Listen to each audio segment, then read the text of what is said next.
J'ai le plaisir d'accueillir sur le plateau de la Hub TV Samir Alelal. Bonjour Samir. Bonjour. Vous êtes Chief Data Officer pour La Redoute. La Redoute, tout le monde connaît, mais est-ce que vous pouvez nous recamper quelques grands fondamentaux et actus de La Redoute ? Alors oui, il s'est passé beaucoup de choses à La Redoute depuis quelques années, depuis la reprise de La Redoute par Nathalie Ballet et Eric Courteil. Alors pour ceux qui n'ont pas suivi ce qui s'est passé, alors La Redoute, je le disais tout à l'heure, est une ancienne entreprise puisqu'elle a 183 ans. Mais ne les faites pas. On ne les fait pas, on fait jeune. Et on fait jeune parce que justement aujourd'hui on est une entreprise e-commerce, on fait pratiquement l'ensemble de notre activité en digital. Donc on a renoncé au vieux catalogue que tout le monde connaît, en tout cas que les plus âgés d'entre nous connaissent. On a aujourd'hui une direction data. La Redoute faisait partie des premières entreprises à créer une direction data. On a rejoint à 51% le groupe Galeries Lafayette il y a quelques temps, il y a un peu plus d'un an. Et donc effectivement la Redoute a beaucoup évolué. Aujourd'hui c'est un e-commerçant. Je crois même qu'il est classé dans le top 10 des e-commerçants en termes de part de marché, des e-commerçants en France en termes de part de marché. Combien de visites ? Alors environ 9 millions de visiteurs uniques par mois. On envoie pratiquement 1,5 million de colis tous les mois. On est très présent sur le meuble et le prêt-à-porter. On se veut plateforme lifestyle préférée des familles. Voilà, que dire d'autre ? On a effectivement une très forte activité e-commerce et aussi une activité physique puisque depuis qu'on s'est rapproché du groupe Galeries Lafayette, on a un certain nombre de corners dans les magasins Galeries Lafayette et puis un certain nombre de magasins en propre, notamment sur le meuble AMPM et Redoute Intérieur. Ce travail qui a été conduit maintenant depuis plusieurs années par Nathalie Ballet, entre autres, qui est déjà venue plusieurs fois ici au Hub Forum, c'est typiquement le Smart Reboot réussi. C'est repenser l'ensemble de l'entreprise de fond en comble, et pas seulement l'expérience utilisateur, mais aussi la prise de décision, la stratégie. Et on sait maintenant que vraiment ce qui drive ce mouvement-là, c'est la data.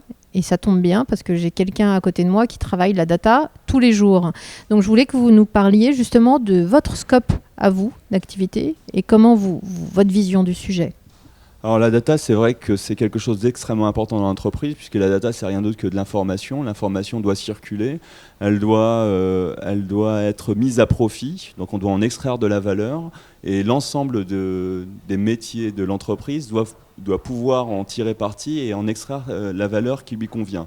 Donc en fait, la data a un impact beaucoup plus profond que ce qu'on peut imaginer sur l'entreprise.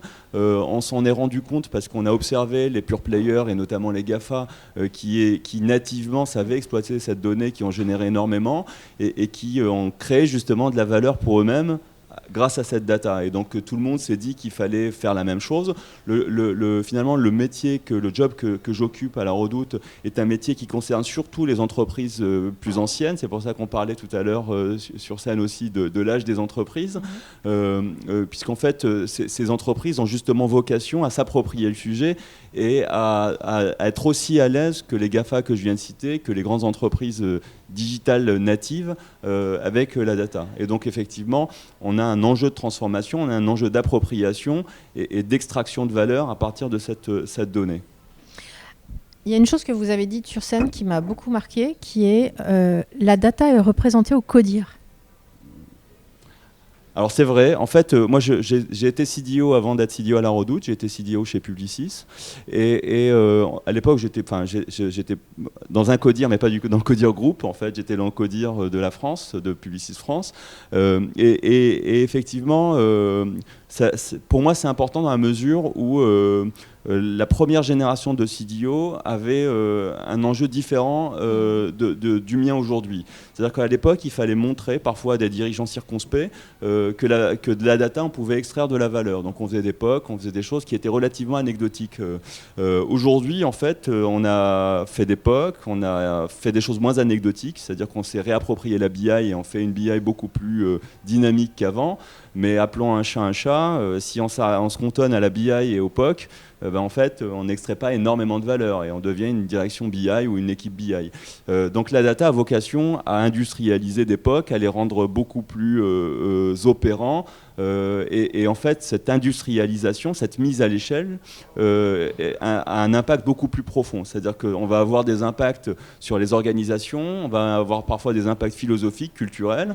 Et les enjeux en fait, que j'ai aujourd'hui en tant que CDO sont plus les mêmes que ceux que j'avais hier, sont plutôt des enjeux finalement de mise à l'échelle, d'industrialisation et de professionnalisation en fait, de ces métiers de la data. Et donc on a un enjeu qui transcende finalement l'aspect uniquement data, qui est transversal, et c'est en cela que c'est important d'être représenté au CODIR, c'est en cela que c'est important d'avoir finalement une démarche bottom-up et top-down, c'est-à-dire qui transforme l'entreprise en profondeur et aussi très horizontalement. On va parler du retail au sens très large. Il y a vraiment énormément de tendances très profondes, qui ne sont pas d'ailleurs que des tendances digitales, qui sont des mutations de la société, qui sont à l'œuvre avec des attentes nouvelles des consommateurs. Et la mode, elle prend ça à pleine face, notamment parce qu'on sait que historiquement, la mode est quand même une industrie plutôt polluante. Quel regard vous portez sur ces mutations des consommateurs et leurs nouvelles attentes? Effectivement, nous, on est très concernés. On fait beaucoup de meubles, mais on fait aussi beaucoup de prêt-à-porter, donc on est extrêmement concernés. Nous, on prend le sujet à bras-le-corps. Hein, c'est un de nos sujets d'actualité, un de nos sujets très chauds. Et donc, effectivement, on sent bien que le secteur du prêt-à-porter, de la mode, etc., a de gros défis à relever. Et d'ailleurs, pour reboucler avec mon domaine, la data a des choses à apporter. Alors, encore une fois, pour revenir à ce que je vous disais tout à l'heure, on a un point de départ, c'est-à-dire qu'avant de pouvoir apporter de la valeur sur ces aspects-là, il faut qu'on soit capable justement de quitter le carcan de l'anecdotique, d'être capable d'industrialiser, d'en avoir sous le pied, si je puis dire, en fait, et les technologies modernes nous permettent de faire cette bascule sans forcément investir beaucoup d'argent. Les méthodes de gestion de projet agile, etc., nous permettent aussi de faire cette bascule sans forcément dépenser trop d'argent. En revanche, effectivement, une fois qu'on sera capable, et on est sur la bonne voie à la Redoute, de scaler de façon très significative, on va pouvoir justement nous atteler à apporter de la valeur sur ces aspects qui sont très profonds aussi pour l'entreprise. Ce que vous dites, c'est que finalement, la data vous aide à embrasser les enjeux colossaux qui sont des enjeux de société. Ouais. Tout à fait. Par exemple, grâce à la data, on va pouvoir mieux mesurer notre impact sur l'environnement. On va pouvoir mieux mesurer aussi notre capacité à générer finalement de la profitabilité tout en ayant un impact positif sur l'environnement. On va pouvoir justement aborder les sujets de façon beaucoup plus rationnelle et efficace, puisque la data va nous apporter de l'efficacité. Ma dernière question, alors on termine l'année 2019, j'aimerais qu'on se projette sur 2020. Quelles sont les ambitions du groupe, même si j'imagine qu'on va tracer déjà le sillon, mais si vous pouvez nous donner un avant-goût de ce qui nous attend pour l'année prochaine côté La Redoute. Et puis vous aussi, vos mots-clés pour 2020, ce sera quoi ? Alors, pour la Redoute, on a beaucoup d'ambition et le passé nous a montré qu'on a bien fait d'en avoir. Et donc, on a des ambitions concernant notre impact éthique et environnemental. Donc, on travaille beaucoup sur ces sujets-là. On a une ambition d'aller plus loin, justement, dans la data. Et on est honnêtement, pour avoir, justement, travaillé dans d'autres entreprises, j'ai pas le sentiment qu'on est en retard. On est justement, on en est à un stade que beaucoup n'ont pas encore atteint et qui vont devoir atteindre aussi. Et donc voilà, concernant la data, on a aussi des ambitions très fortes. C'est-à-dire que, comme je vous le disais tout à l'heure, on a des ambitions à la fois de scalabilité et aussi d'inspiration dans l'entreprise. Et on a l'ambition de participer à l'ensemble des enjeux de l'entreprise, indépendamment des directions, indépendamment finalement voilà, des chapelles qu'on peut trouver dans les entreprises. Ce sera le mot de la fin. Merci Samir. Merci beaucoup.